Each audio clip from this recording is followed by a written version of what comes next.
les goûts sont dans la lecture, alors lisons. C'est dans ce sens que la société de l'édition L'Harmattan, dont dirige Gracia Collinet Makosso, a organisé ce samedi 14 septembre 2024 dans la ville capitale la remise du Grand Prix littéraire de la jeunesse aux 10 lauréats du Congo-Brazzaville. En présence des jurys, du représentant de la délégation de l'Union européenne, du représentant du ministre de la Culture et du secrétaire du Conseil consultatif de la jeunesse, comme vous le constatez selon les images de Toko TV. Rêvé par votre passion, votre dévouement et votre détermination.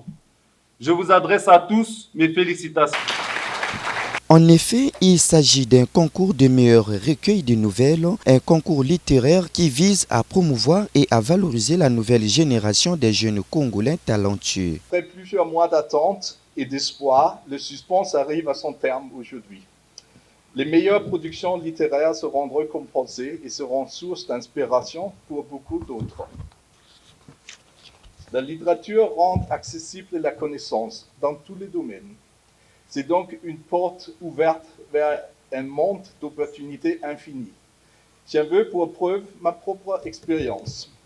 Quand j'étais un jeune garçon à l'école primaire, je n'avais pas envie d'apprendre à lire et mes professeurs s'inquiétaient.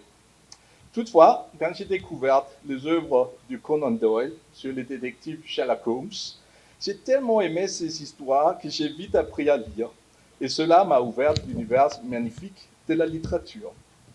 Enfin, il s'est de noter que la vainqueur de ce Grand Prix littéraire, Rebecca, elle a manqué de mots à dire. Mots M-A-U-X grâce à ces mots M-O-T-S. Oui.